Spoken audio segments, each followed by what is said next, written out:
It's 1:17 a.m., and your shoulders won't drop. Your breathing stays shallow, like your body is still on duty.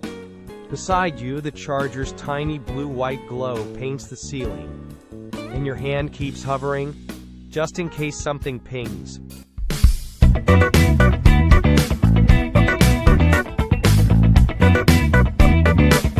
If you're doing this, you're not weak. Your brain is reading that lit-up phone as a reachability signal. It quietly trains vigilance, even when you're exhausted.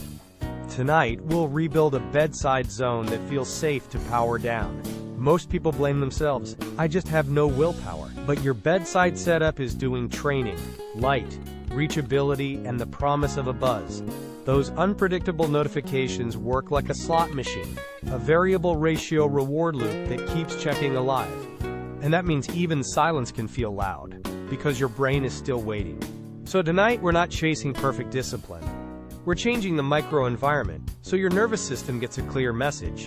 You're off duty now. In sleep psychology, the bedroom works best when it's a signal. Dark, cool, quiet. If you need light, use a dim red or amber nightlight, not a bright blue-white glow. And a screen curfew isn't punishment. It's a gentle boundary your body can understand. Think of it like lowering the volume on the day, one cue at a time. We'll build that cue system for real life, small rooms, shift work, and anxious nights included. Let's name what your body is doing at night. It's scanning for threat, not because you're dramatic, but because your space keeps whispering, stay available. That tiny blue-white charger glow is a constant daytime cue, and your brain treats it like unfinished business. Then notifications add a second layer. Unpredictable pings train checking through variable ratio reinforcement, the same reward schedule that builds stubborn habits. So even when it's quiet, your nervous system stays on standby, and sleep becomes lighter, more fragile. This isn't a character flaw. It's a loop your room is helping run. Now the hopeful part, when nighttime smartphone access is restricted, studies show sleep improves and stress-related symptoms drop compared to usual phone availability. That's not magic. It's removing the grab and check option from your body's threat math. Think of distance as a nervous system boundary. If the phone isn't within arm's reach, urgency loses its fuel. Your brain learns, night after night, that nothing needs your immediate response. And that learning is what starts lowering cortisol and letting deeper sleep return. Clinical psychologist Shelby Harris recommends a bedroom that's dark, cool, and quiet, with a screen curfew as a wind-down cue. If you need light, choose a dim red or amber nightlight, not bright white or blue. Here's a simple time-based map. Morning, bright and cool. Evening, warmer and softer, and the last hour before sleep, as low and amber. Keep colors near the bed low saturation and warm neutral, and limit bright accents to under 10% of what you see. In the studio, prioritize 3 signals: a protected back, a clear view, and control within 1 meter, so your body feels safe enough to power down.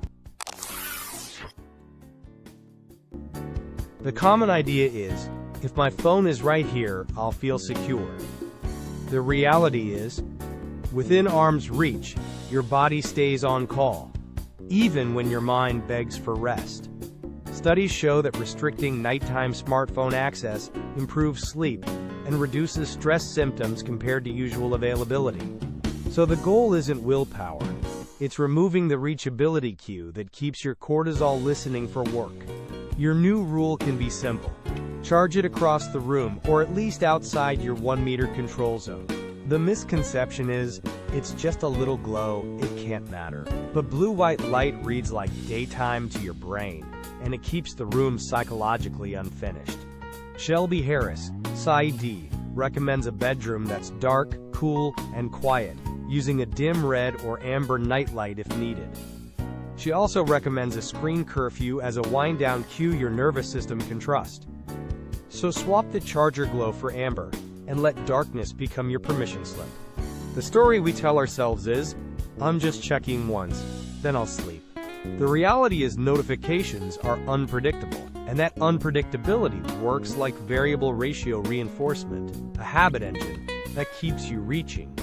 That's why silence still feels loud, because your brain is waiting for the next reward or threat. So we don't fight your brain. We stop feeding the loop, put the phone face down, mute non-urgent alerts, and give your hand a different landing spot. Tonight, don't try harder, change the cue. Shelby Harris, PsyD, recommends a bedroom that's dark, cool, and quiet, with a screen curfew. If you need light, use a dim red or amber nightlight, not blue-white. Your 3-minute reset starts now. Stand up. Place your phone to charge outside arm's reach, ideally across the room. Then set it face down, and allow only true emergencies to break through. Next, build a soft landing tray by the bed. Water, tissues, a pen, and tomorrow's first step on one card.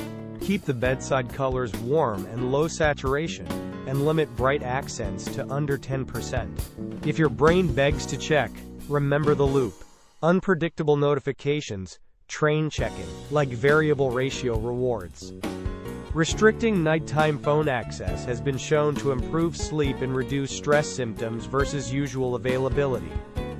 Try this for 7 nights, and tell me what shifts in your breathing and shoulders.